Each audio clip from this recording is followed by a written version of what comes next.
nombre es José Antonio Castro Zapata. Vamos a tocar el tema de aportaciones de seguridad social, salario base de cotización e impuestos sobre nóminas, dentro de la asignatura de nómina y tecnologías de información, de la maestría en psicología de las organizaciones y gestión del talento humano, que se imparte en esta Facultad de Psicología de la región Veracruz, de nuestra Universidad Veracruzana. Bien, comenzamos con la definición del salario base de cotización. El salario base de cotización es el promedio de lo que un trabajador gana diariamente, de acuerdo con la Ley 27 de la Ley del Seguro Social. También se le conoce este concepto como salario diario integrado, el cual ya lo hemos comentado.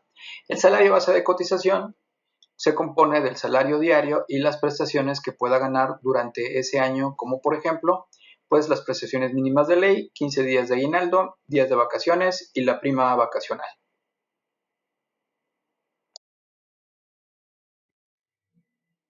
El salario base de cotización es usado para cubrir prestaciones de subsidios por incapacidad y pensiones por el Instituto Mexicano del Seguro Social.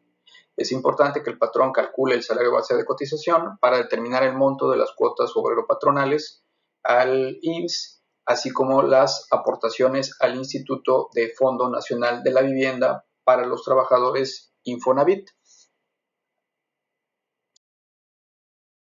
Existen tres tipos de salario base de cotización. El fijo, el salario base de cotización fijo, es el que se muestra en un contrato con los préstamos de ley adicionales. Cotización variable, estipulado también en un contrato en el que se señalan percepciones por bonos, ventas, productividad o puntualidad, etc. Mixto, cuando se trata de un salario fijo, más percepciones variables. Dentro de las aportaciones de seguridad social contemplamos algunos ejemplos. Las cuotas para el seguro social a cargo de patrones y trabajadores, las cuotas para el Instituto de Seguridad y Servicios Sociales de los Trabajadores del Estado a cargo de los citados trabajadores, las cuotas del sistema de ahorro para el retiro a cargo de los patrones, las aportaciones y bonos retenidos a trabajadores por patrones para el Fondo Nacional de la Vivienda para los trabajadores, las cuotas para el Instituto de Seguridad Social para las Fuerzas Armadas Mexicanas a cargo de los militares.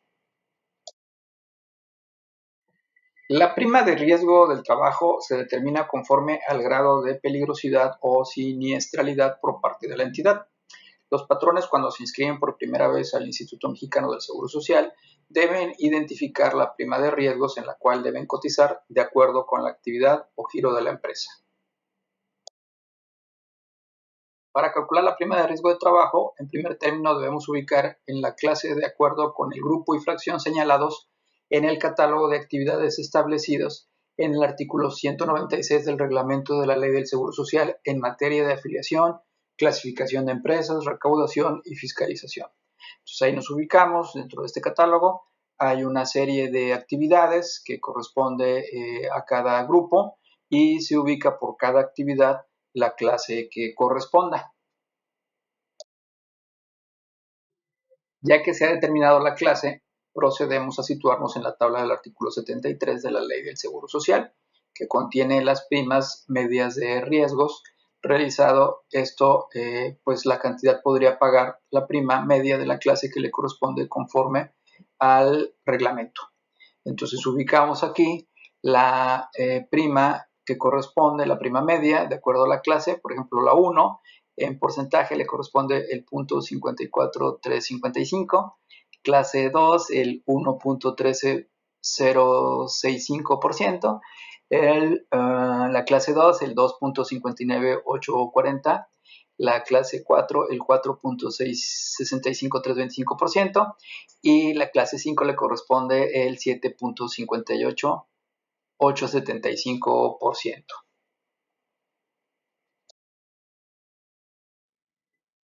Bien, aquí observamos las cuotas obrero-patronales que corresponden al IMSS, donde ubicamos el riesgo de trabajo, que bueno, ya está determinado por su clase y prima de riesgo que corresponde.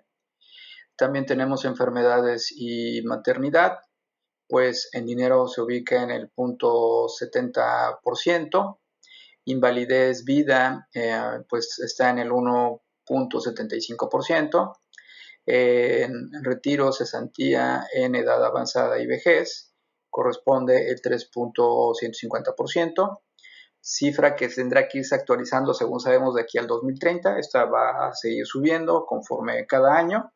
Esa es una reforma que tenemos en este periodo. Y guarderías y prestaciones sociales, pues corresponde el 1.0%. Cabe señalar que para el Infonavit se aplica el 5% de cuota. Referente al Sistema Único de Autodeterminación, dice, bueno, pues, ¿qué es el SUA? Los patrones con 5 o más trabajadores están ubicados a efectuar el entero de sus obligaciones por medio del SUA. Y para los patrones de 1 a 4 trabajadores, el uso del mismo es opcional. Entonces, es una herramienta electrónica que nos permite actualmente dar de alta a los trabajadores y conforme a ello ubicar el pago de nuestras cuotas obrero-patronales. Entonces, el SUA contempla la emisión de información en los siguientes conceptos: las cuotas obrero-patronales a las cuentas individuales de los trabajadores por concepto del seguro de retiro, cesantía en edad avanzada y vejez, cuotas obrero-patronales a los demás ramos del seguro social, riesgos de trabajo, enfermedades y maternidad, invalidez y vida, guarderías y prestaciones sociales. Entonces ahí generamos nuestro formato para pago de cuotas obrero-patronales, aportaciones y amortizaciones. Ese es el encabezado del formato que se genera. También se contempla las aportaciones patronales por concepto de vivienda, que son contabilizadas en las cuentas individuales de los trabajadores, la amortización de créditos, en su caso, asignados a los trabajadores por parte del Infonavit.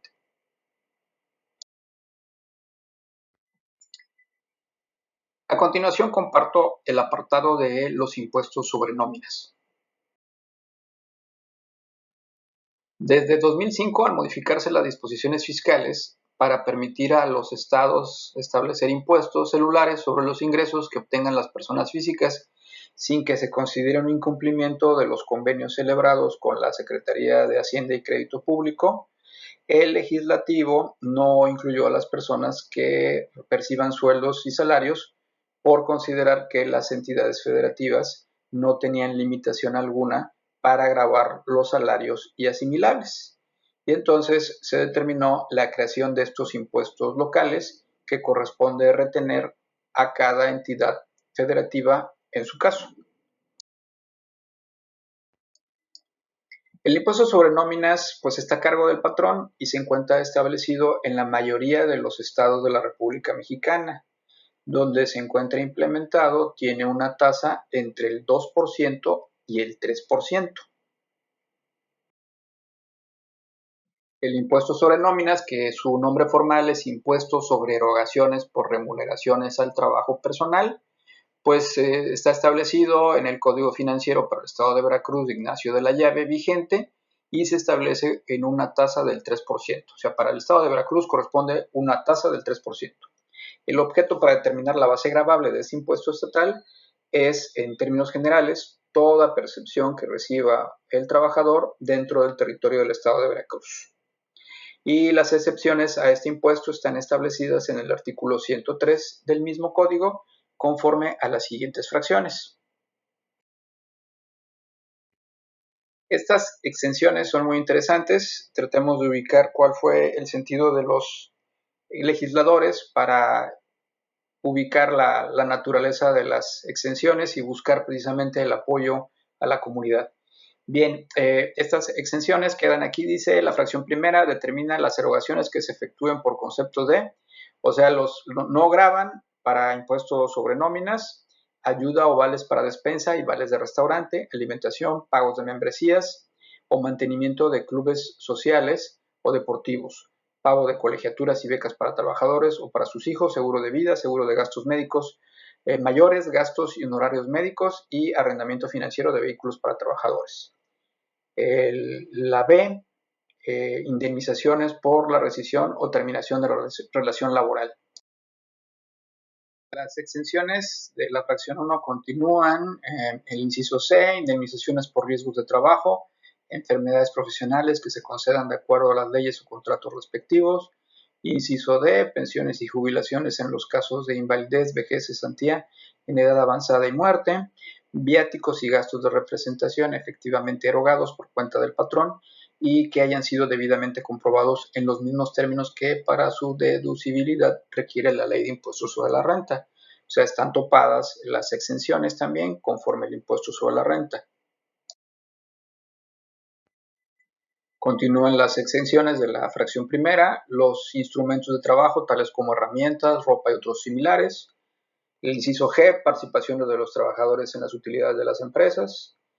Inciso H, aportaciones al Instituto Mexicano del Seguro Social, al Instituto de Fondo Nacional de la Vivienda de los Trabajadores, al Instituto de Seguridad y Servicios Sociales para los Trabajadores al Estado, al Instituto de Pensiones del Estado, a las del Instituto de Seguridad Social para las Fuerzas Armadas Mexicanas, de las cuotas a cargo del patrón.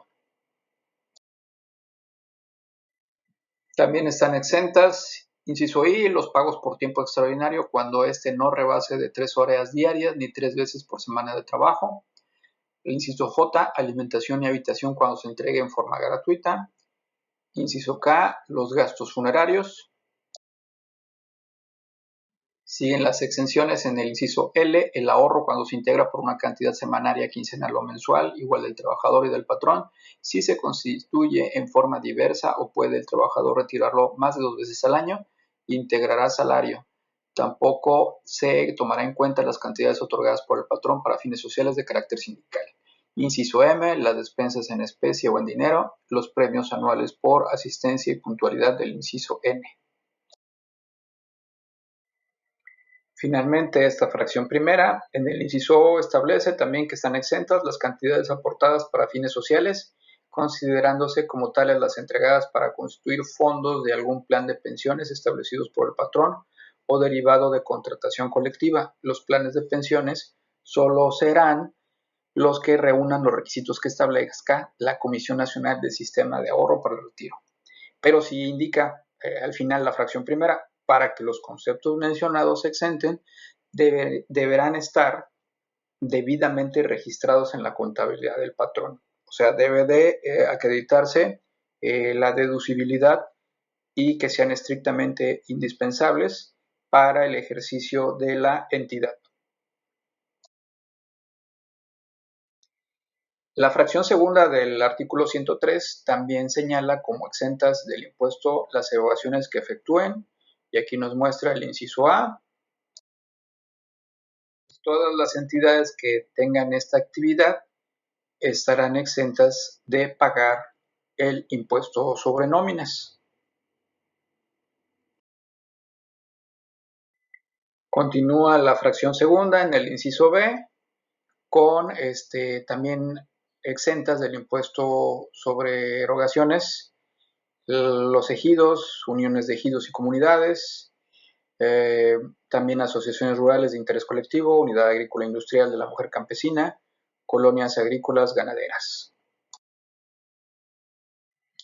En cuanto a la fracción tercera, pues se expresa como exentos los pagos realizados a personas físicas por la prestación de su trabajo personal independiente por el cual se deba pagar y en su caso retener el impuesto al valor agregado. Esto es que los servicios profesionales independientes que contrate la entidad, los honorarios que pague, no causan impuesto por remuneraciones al trabajo personal en el estado de Veracruz, no causan impuestos sobre nóminas.